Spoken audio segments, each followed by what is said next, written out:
माधुरीने जेव्हा कोल्हापूर सोडलं, तेव्हा कोल्हापूरकरच नाही तर संपूर्ण महाराष्ट्र रडत होता. कोल्हापूरमध्ये फक्त माणसांना जीव लावला जात नाही, तर मुक्या प्राण्यांना सुद्धा जीव लावला जातो. म्हणूनच जेव्हा माधुरी चालली होती, तेव्हा तिथली लोकच नाही तर माधुरी सुद्धा रडत होती. माधुरी माधुरी म्हणजे कोल्हापूर जिल्ह्यातील शिरोळ तालुक्यातील नान्नी गावातील एक हत्तीण, जिला महादेवी सुद्धा म्हणतात. 36 वर्ष झाली ती या नान्नी गावामध्ये आहे. या गावाचा प्रत्येक सण माधुरीपासून चालू होतो.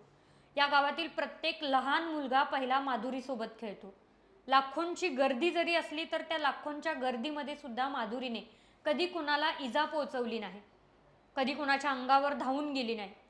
कधी कुणाला जखमा दिल्या नाही. माधुरी जेव्हा कोल्हापूर सोडून चालली होती, तेव्हा प्रत्येक वयस्कर माणूस, लहान मुलगा, तिथल्या महिला सगळेजण रडत होते. प्रत्येकाला असं वाटत होतं जणू काही माझं घर मोडलंय.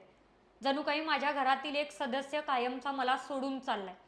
ही भेट होती कोल्हापूरकरांची, नान्नीकरांची, माधुरी सोबतची शेवटची. माधुरी पुन्हा कोल्हापुरात येईल का? नान्नीच्या छोट्या छोट्या गल्ल्यांमध्ये पुन्हा माधुरी खेळेल का? प्रत्येक लहान मुलगा घरातून बाहेर पडताना माधुरी म्हणून पुन्हा कुणाला हाक मारेल? हा प्रश्न नान्नीकरांच्या आयुष्यात कायमस्वरूपी उभा राहिला. माधुरी का गेली? माधुरीला महाराष्ट्र, कोल्हापूर, नान्नी का सोडावं लागलं? माधुरी चालली होती गुजरातमध्ये वनतारा अभयारण्यात. तिला का जावं लागलं? असे अनेक प्रश्न सध्या कोल्हापूरकरांच्या आणि संपूर्ण महाराष्ट्राच्या मनामध्ये आहेत. माधुरी म्हणजे फक्त ही हत्तीण नव्हती, तर प्रत्येक कोल्हापूरकराचा, नान्नीकराचा जीव होती.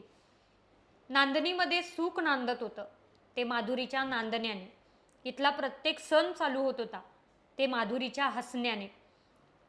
प्रत्येक संकटासमोर छाती ठोकपणे उभं राहून लढणारं माझं कोल्हापूर काल माधुरीच्या जाण्याने रडलं. माधुरी परत नान्नीमध्ये येईल का? या नान्नीकरांचा प्रत्येक सण माधुरीच्या येण्याने साजरा होतो.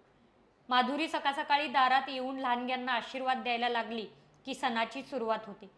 हजारोंच्या गर्दीत कोणाला कधी इजा न पोहोचवणारी माधुरी पुन्हा नान्नीमध्ये दिसेल का? आई माधुरी आली असं म्हणून लहानगा चिमुरडा जो नान्नीमध्ये ओरडत होता, तो आवाज परत नान्नीकरांच्या कानावरती पडेल का? माधुरीचं जाणं म्हणजे फक्त तिच्या एकटीचं जाणं नव्हतं, तर नान्नीकरांचं वैभव हरवल्यासारखं होतं. इथला प्रत्येक सण माधुरीच्या आशीर्वादाने साजरा होत होता. आता नान्नीकरांना परत तो आशीर्वाद लाभेल का? गणपती येतोय. बाप्पाचे आगमन झाल्यानंतर तिची पूजा माधुरी करायची. माधुरी या गणपतीला बाप्पाची पूजा करायला नाही आहे. मग नान्नीकर कसे गणपती साजरा करतील? माधुरीचा विरह कधी त्यांच्यातून भरून निघेल का?